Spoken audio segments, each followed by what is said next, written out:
Hello friends, I am Abhishek Vidyarthi. I am a management consultant and a motivational speaker. I am expertise to turn loss into profit. Any business which is running a loss, I can turn into profit. मैं आज इस video के माध्यम से law of attraction के विषय में चर्चा करूंगा। लॉ ऑफ अट्रैक्शन एक थ्योरी है, एक कंसेप्ट है जिसके माध्यम से जो व्यक्ति सोचता है, जो व्यक्ति इच्छा रखना चाहता है, जिस व्यक्ति को जिस वस्तु को प्राप्त करना चाहता है, जिस इच्छा को प्राप्त करना चाहता है, वो एक लॉ ऑफ अट्रैक्शन के माध्यम से उसे अपनी ओर आकर्षित करता है। ये सिद्ध हो चुका है कि जो भी हम इच्छा करेंगे, अगर इच्छा में ऊर्जा है, इच्छा में एक वाइब्रेशन है, तो हम ब्रह्मांड से उस कोई भी वस्तु प्राप्त कर लेंगे। हमारे मस्तिष्क में ऐसी शक्ति है, हमारे मस्तिष्क में ऐसी ऊर्जा है कि हम जिस इच्छा की अनुभूति करते हैं उसे प्राप्त करते हैं। अब प्रश्न ये उठता है कि लॉ ऑफ अट्रैक्शन कार्य कैसे करता है।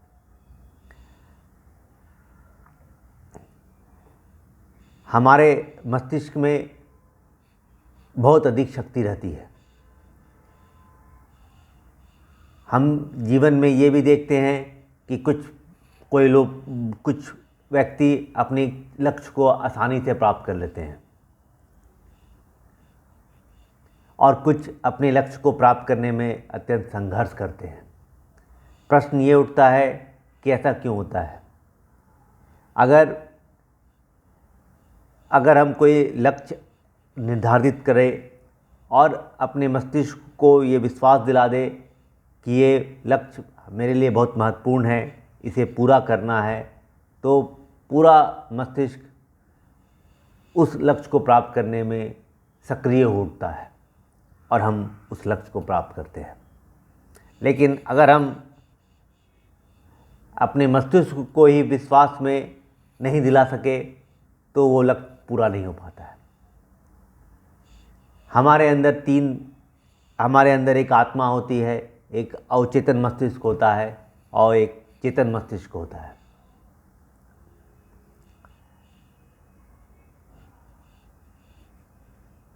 अब इसे हम अपने मस्तिष्क को कैसे कन्विंस करें।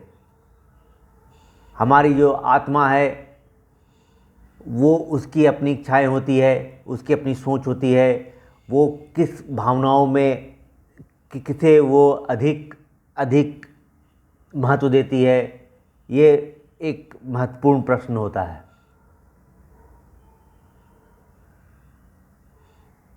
अगर हम अब इसमें तकनीक है, अब ये होता है कि लॉ ऑफ अट्रैक्शन को कार्य कैसे स्टेप बाय स्टेप किया जाता है। हमारे मस्तिष्क में अनंत इच्छाएं होती है, अनंत विचार आते रहते हैं। अब हमारा अवचेतन मस्तिष्क किस ये निर्णय लेने में असमर्थ हो जाता है कि कौन सा मेरे लिए महत्वपूर्ण है और किसे पूरा करना है। अगर हम अपने जो हमें पूरा करना है, जो लक्ष्य का निर्धारण करना है, उसका एक लिस्ट बना ले और उसे निर्धारित कर ले कि ये लक्ष्य मुझे पूरा करना है। अगर उस लक्ष्य को हम एक रणनीति के रूप में भी व्यापक ढंग से भी अगर मस्तिष्क में स्थापित करें तो वो और भी अच्छा है। या अपने लेखनी में या अपने राइटिंग में हम अगर लिख ले तो और भी अच्छा है। जो लक्ष्य हम लिखा हुआ है उसे मेरा मस्तिष्क महत्वपूर्ण मानता है, हमारी आत्मा भी उसे महत्वपूर्ण मानती है कि इसे एक कार्य करना है, वो कार्य। फिर उसके बाद ये होता है कि अपनी अनुभूति, अपनी भावना को उस लक्ष्य के प्रति जागरूक करना है, अपनी भावना के साथ उस लक्ष्य को रोज़ पढ़ना है, वो रोज़ विषय में ध्यान देना है कि हमें क्या करना है। तो धीरे धीरे करके फिर इच्छाएं मैनिफेस्ट होने लगती है, ब्रह्मांड में हमारे विचार पहुंचते हैं, फिर ये पूरा ब्रह्मांड से आप महसूस करेंगे कि जो इच्छाएं आपने किया, जो लक्ष्य आपने निर्धारित किया, वो से पूरा होने का मार्ग बनना शुरू हो जाता है। अगर आपने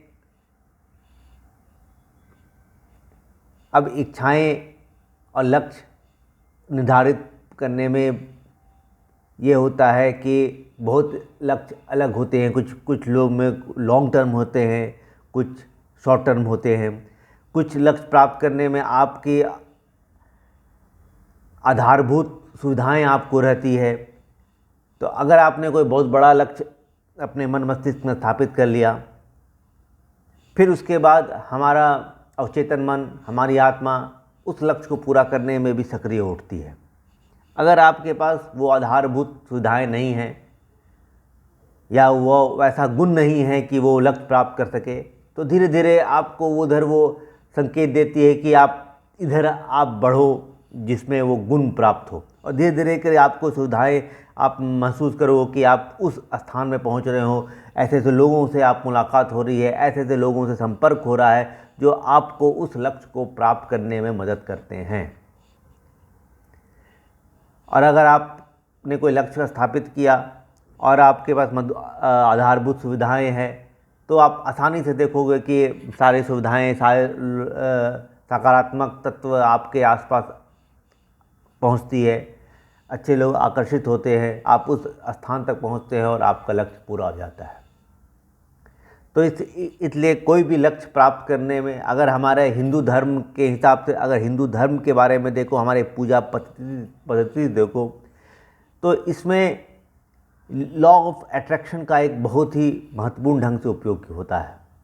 अगर आप हमारे हिंदू धर्म में आप देखोगे कि हर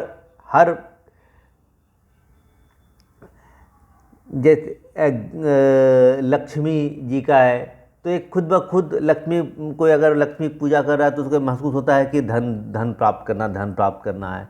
सरस्वती भगवान की पूजा करते हैं तो उसे महसूस होता है ज्ञान प्राप्त करना है।